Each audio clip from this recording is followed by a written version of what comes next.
Graça e paz da parte de nosso Senhor e Salvador Jesus Cristo, meus irmãos e minhas irmãs em Cristo Jesus. Hoje venho aqui pregar para vocês Apocalipse, no capítulo 21, do versículo 1 ao 8, que vai falar sobre o novo céu e a nova terra. Primeiramente, antes de começarmos a ministração desta bendita palavra, vamos pedir a direção do Santo Espírito de Deus para que Ele possa nos guiar e nos ensinar e frutificar em nossos corações o fruto da santa e bendita palavra do Senhor. Primeiramente vamos orar, depois vamos partir para a leitura do texto, depois vou trazer o contexto, a explicação e depois a aplicação e aí a conclusão deste capítulo do versículo 1 ao 8. Vamos orar, meus amados. Pai amado, Pai bendito, pedimos ao Senhor, meu Pai, que Teu Santo Espírito venha agir poderosamente em nossas vidas, em nossos corações, Pai, através da ministração da Tua santa e bendita palavra, Pai.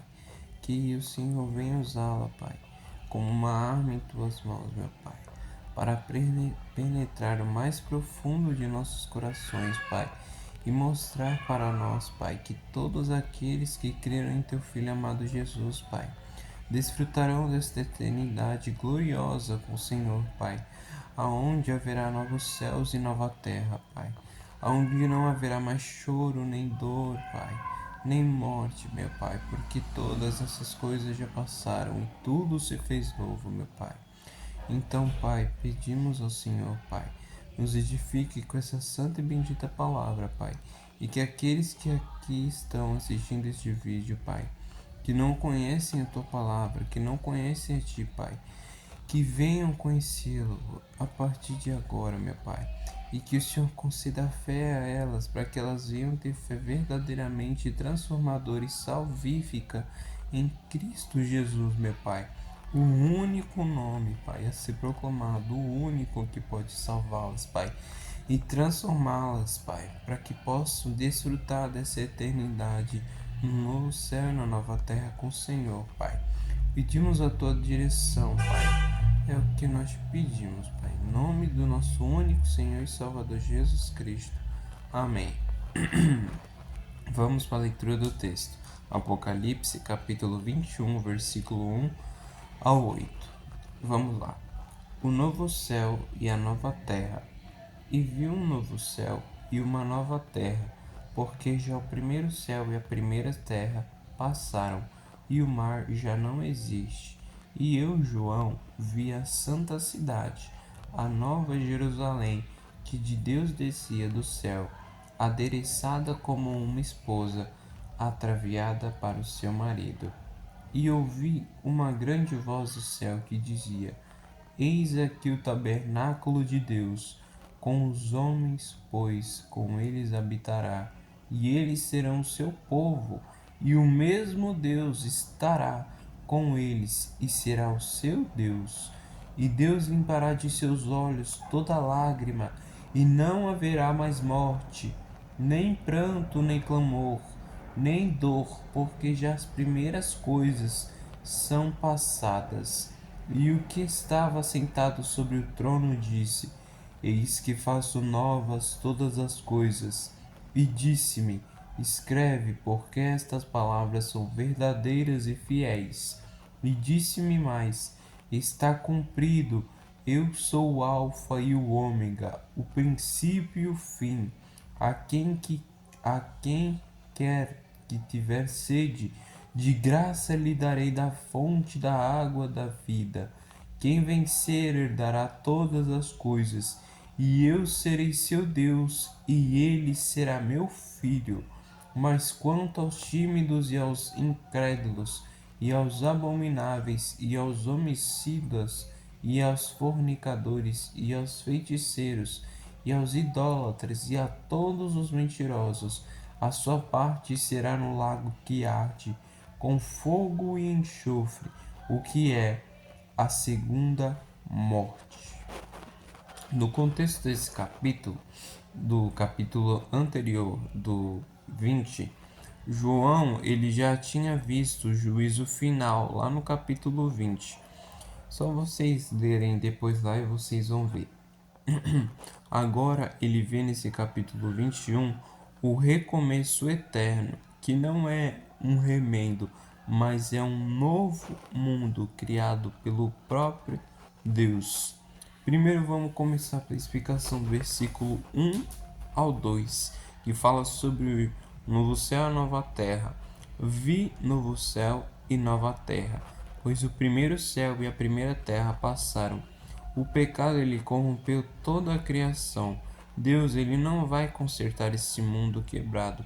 Ele vai fazer tudo novo, como diz na promessa de Isaías 65, versículo 17, que já prometia isso. E João ele vê a nova Jerusalém descendo do céu, adornada como uma noiva ao seu esposo. A igreja é a noiva de Cristo. Isso mostra intimidade, beleza e que o lugar de Deus é junto com o povo. Agora do versículo 3 ao 4. Deus ele habita com os homens, como diz nesses versículos. Eis o tabernáculo de Deus com os homens. No Antigo Testamento, Deus habitava ele lá no tabernáculo, como vocês já sabiam disso. E depois do tabernáculo, na época dos reis, construíram um templo, aí Deus começou a habitar em templo.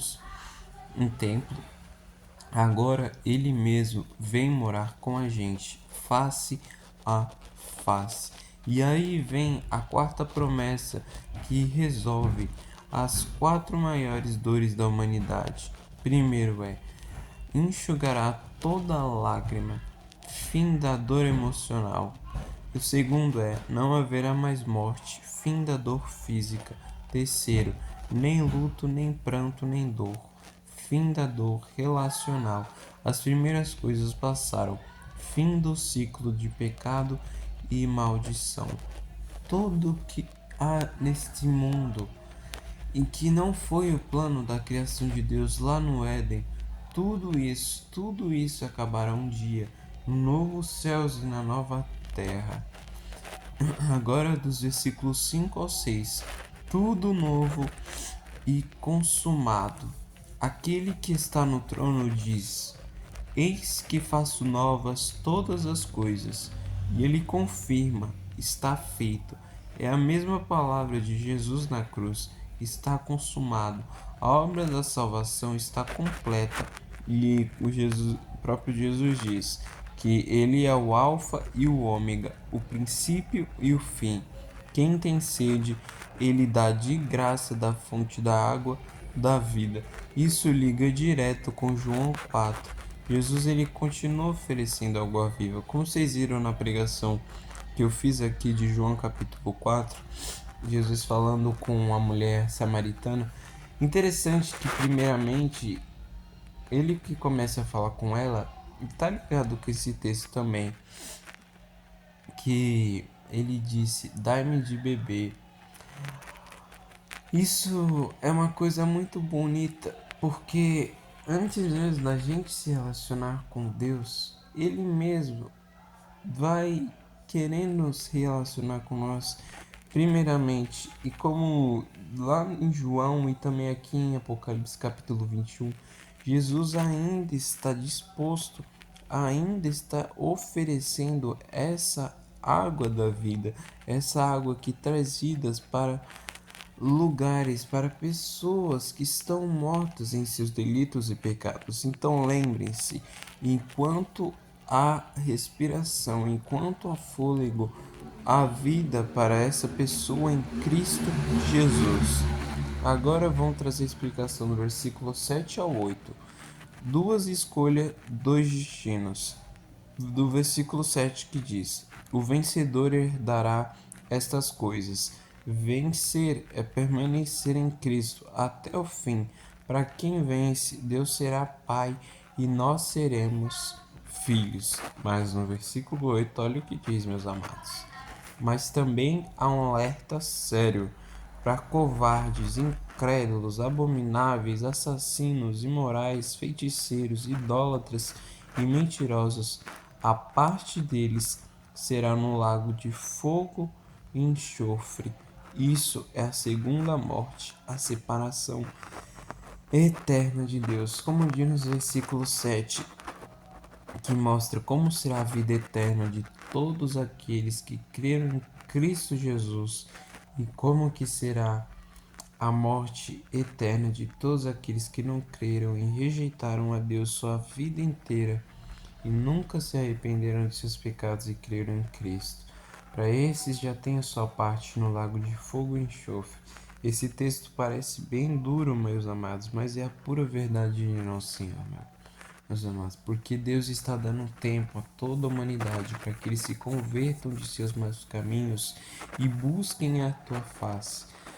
Mas a todos aqueles que não fizerem isso, quando Cristo voltar, não haverá mais chance, meus amados. O tempo é agora, porque a pior coisa que pode acontecer para o ser humano é viver eternamente separado de Deus, que é chamado de segunda morte.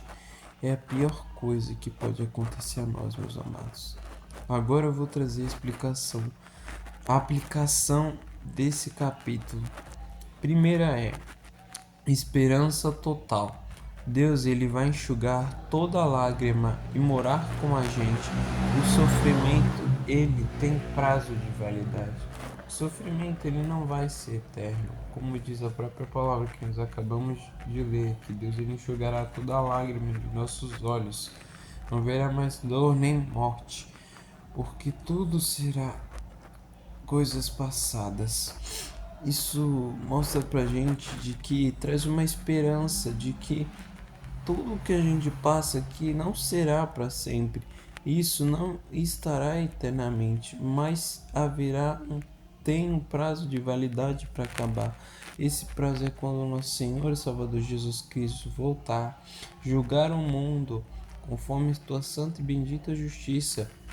E depois virá os novos céus e a nova terra, aonde não haverá mais nada de dor, sofrimento, lágrima, morte, mas gozaremos a vida eterna com Cristo Jesus.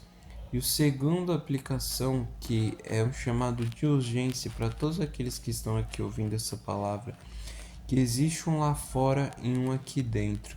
Só em Cristo a gente é chamado de vencedor e recebe a água da vida de graça. Existem pessoas lá fora, muitos que estão dispostos a ouvir a palavra de nosso Senhor e Salvador Jesus Cristo. Então nós devemos pregar a elas, mostrar aquilo que vai trazer vida eterna a elas, que vai trazer esperança para elas enquanto elas estão aqui nessa terra de sofrimento e dor, para que elas possam gozar da vida eterna com Deus, conhecer a Cristo, conhecer aquele que deu a vida por cada uma delas para que elas possam ter acesso a Deus e ter vida eterna com Deus. Então, preguem a palavra de Deus, que a mesma esperança, que o mesmo amor que alcançou cada um de vocês venha alcançar outras vidas que estão aprisionadas em seus delitos e pecados. E para finalizar, a conclusão deste capítulo é que Deus, ele restaurará tudo e ele voltará a habitar com o homem como era no jardim do Éden, mas agora sem pecado e para sempre. Meus amados, eu espero que vocês tenham compreendido essa bendita palavra que o Senhor ministrou em nossos corações, mostrando que essa criação de sofrimento e dor e morte não será para sempre, ela será totalmente nova, totalmente transformada pelo próprio Deus. E essa nova criação não haverá mais morte, nem dor, nem sofrimento, porque todas essas coisas já passarão. Então espero que essa palavra tenha trazido esperança ao coração de vocês e um alerta de urgência também ao coração de vocês, para mostrar que ainda há tempo de se reconciliar com Deus hoje, porque não sabemos o dia de amanhã. Porque, como disse agora há pouco, que a pior coisa que pode acontecer ao homem é viver eternamente longe do nosso amado Senhor e Salvador Deus. Então, se reconciliem com Deus, se arrependam dos seus pecados, creiam em Cristo Jesus e peçam a Deus a vida, a água da vida que Ele as dará a cada um de vocês, onde Ele fará uma fonte que jorrará até a vida eterna. Então, eu espero que vocês possam ter entendido essa bendita palavra, meus amados. Vamos agradecer a Deus e pedir a Ele que Ele possa nos guardar até que esse dia chegue e nos usar para pregar a Tua palavra, levar aquela palavra onde traz vida, onde há morte, onde traz verdade, onde tem mentira, onde traz um caminho, onde há perdição. Vamos orar, meus amados. Pai amado, Pai bendito, te agradecemos por essa santa e gloriosa palavra, Pai, que o Senhor ministraste em nossos corações, Pai. Te agradecemos por Senhor mostrar a nós, Pai, que há esperança para todos aqueles que estão em Cristo Jesus, Pai, e até aqueles que ainda não estão, Pai. Que a esperança do Evangelho seja proclamada em todo o mundo, Pai, para que todos possam conhecer o plano que o Senhor tem para toda a humanidade, para todos aqueles que creem em seu amado Filho Jesus, meu Pai, para todos aqueles que chegam a Ti e clamam e invocam o Teu nome, meu Pai. Que o Senhor dará água da vida eterna, que se fará uma fonte a jorrar até a vida eterna a todos aqueles que se achegam a Ti, meu Pai. Que o Senhor possa levar essa esperança, Pai, a cada alma perdida, a cada alma sedenta por Ti, meu Pai. E que eles possam desfrutar dessa eternidade com o Senhor, meu Pai. Porque, Pai, passar a eternidade do Senhor é a pior coisa que pode acontecer a nós, Senhor. Então guarda-nos, Senhor, leva-nos à esperança, meu Pai, de que haverá a vida vindoura eterna contigo, meu Pai. Use-nos para proclamar a Tua palavra, Pai, com fidelidade, temor e alegria, meu Pai. É o que nós te pedimos, Senhor. Por favor, Pai, usa-nos, Senhor. E te agradecemos, Pai, por Tuas palavras tão verdadeiras e fiéis se cumprindo em nossas vidas, Pai. Que a maior esperança que há em nós, Pai, é a vinda de nosso Senhor e Salvador Jesus Cristo, Pai. É onde o noivo se encontrará com a noiva e os dois gozarão da vida eterna, meu Pai. Te agradecemos por essa santa e bendita palavra, Pai. Em nome do Pai, do Filho e do Espírito Santo. Amém. Espero que vocês tenham compreendido essa palavra, meus amados e minhas amadas irmãs em Cristo Jesus. Que vocês fiquem guardados com ela em vossos corações, mas não fiquem somente guardados com vocês, mas compartilhem ela a todos aqueles que estão à volta de vocês, para que eles possam conhecer a esperança da vida vindoura com Deus e a esperança de toda a criação renovada pelo próprio Deus. Então, ide e pregai o Evangelho a toda criatura. E todo aquele que nele crê e for batizado em nome do Pai, do Filho e do Espírito Santo, esse terá a vida eterna, para a honra e glória de Deus Pai. Que a graça e a paz de nosso Senhor e Salvador Jesus Cristo seja com todos vocês, meus irmãos e minhas irmãs em Cristo Jesus. Amém.